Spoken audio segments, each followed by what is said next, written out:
যখন কোনো শিশুকে দেখ তখন বলবে এই শিশু আল্লাহর কোন নাফরমানি করে নাই, কিন্তু আমি করেছি, অতএব সে আমার চেয়ে ভালো।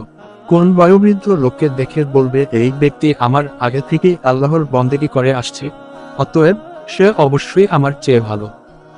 যদি কোনো আলেম ব্যক্তিকে দেখ তাহলে বলবে সে যা কিছু পেয়েছে আমি তা পাই নাই, সে যে মর্যাদায় পৌঁছেছে আমি সেখানে পৌঁছাতে পারি নাই। সে বিদ্বান, আমি মূর্খ, তাহলে কি করে আমি তার সমকক্ষ হতে পারি?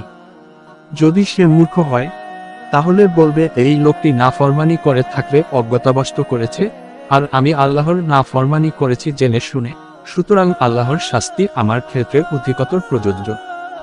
আমি জানি না শেষ পরিণতি কার ভালো হয়, আমারই না তার। যদি তুমি কোন কাফির ব্যক্তির প্রতি দৃষ্টিপাত কর তাহলে বল আমি জানি না, হয়তো বা সে মুসলমান হয়ে যাবে এবং তার জীবনাবসান নেক আমলের মধ্য দিয়ে হবে এবং ইসলাম গ্রহণের ওসিলায় তার সকল পূর্ব গুনাহ মাফ হয়ে যাবে, আর আমি খোদা না করুন গোমরাহ হয়ে যেতে পারি, যার ফলে কুফর শিরক ও পাপে লিপ্ত হয়ে আমার মৃত্যু হতে পারে।